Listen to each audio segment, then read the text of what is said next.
Now, the reason that we have ended up with, let me just put it in, I'm going to paint here with a broad brush. Okay. All right. Yeah. We have ended up with entertainment Exactly.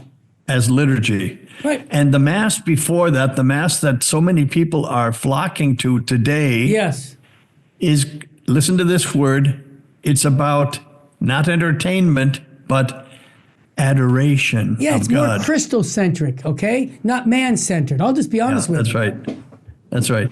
Anyway, this is the major difference.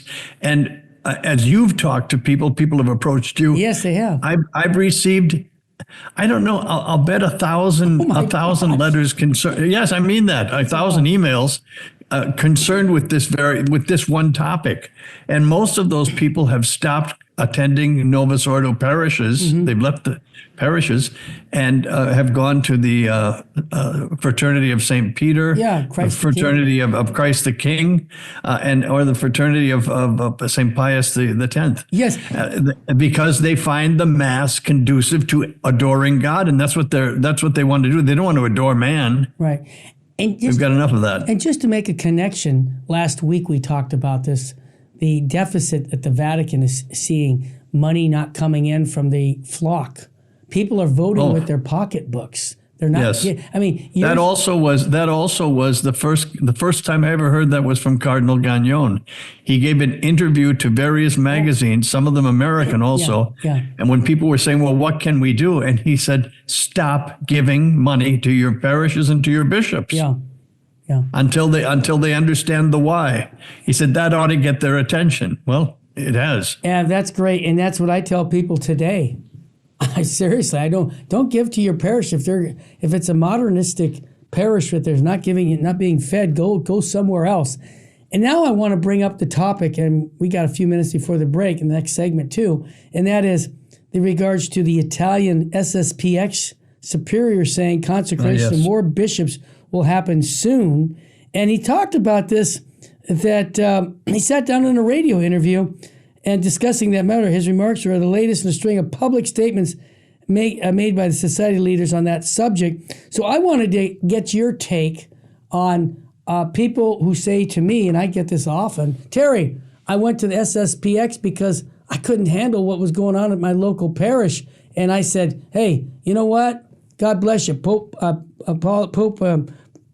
Francis has said you can go there for your weddings, your baptisms. He's giving a lot of freedom there for us. And I'll tell you, if that's where you're being fed on a liturgy that is respectful, and you're not going to hear about rainbow flags, you're not going to hear about homosexual marriages. You're going to hear the straight gospel of Jesus Christ, traditional teachings, and the liturgy is going to be done with reverence.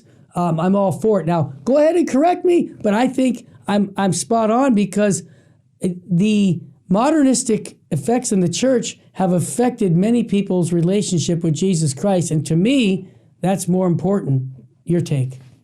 Yes, I couldn't agree more. You also have to have, just to clarify some things for people who are listening. Yes. When a man is ordained a priest, yes, he's a priest forever. Melchizedek, of course.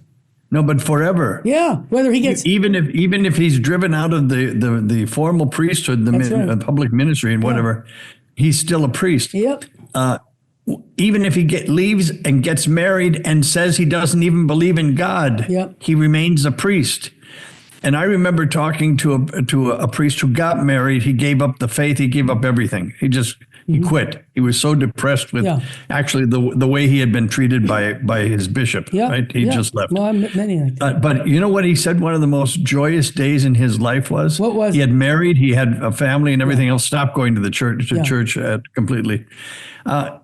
He was at the scene of an accident. Where someone called for a priest. One of the people who was involved in the accident.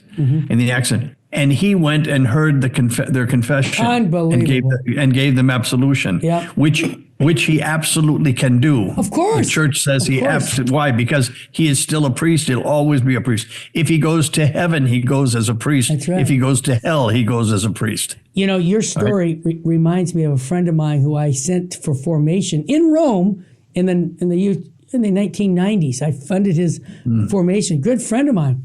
Well, he ends up leaving the priesthood because he should have never become a priest. I'll just be blunt about it. He was not. But anyhow, he became a priest. Then he got married and had a family.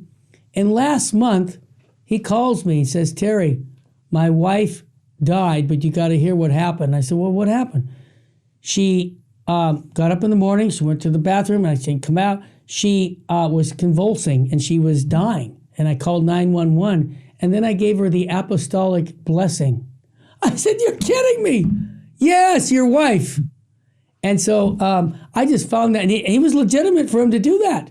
But yes. How many wives marry a priest who die, who die in his arms, and he gives he says, I love you, but he gives you an apostolic. I just found that to be amazing. So your story. You know why it's amazing, Terry? Because it has to do with the mercy of God. Yeah. And what we have to remember in our sacraments, in the 7 sacraments given by Christ to the church, those 7 sacraments are about Christ working through these poor men like myself. Amen. It's not Charles Murr who's giving absolution. It's Jesus Christ. Thank you. Right? And we have to keep that in mind. Wow. Now, getting back to what you were talking about to begin with. What I added to that was that those masses are valid masses. Nobody should think that they're invalid. Right. They are completely valid. The Vatican might not like them because the Vatican obviously is trying to take people in a different direction. Right. We won't even get into that, but that's obvious. Sure. Right? If you can't see that, you can't see anything. So the point is here, for those people who go to these other masses, that mass is valid. Yes. It's absolutely valid. And they can do that, and they're doing that more and more and more and more. I'm telling you, I can show you 1,000 emails. And the reason they're doing it, Father, in my opinion, is because modernism has affected the church in a way that people don't want anything to do with it. And that's just the bottom line. Well, when you go to mass and the sermon is about plastic bottles, there's something wrong. Amen. Stay with us. That was the last email I got.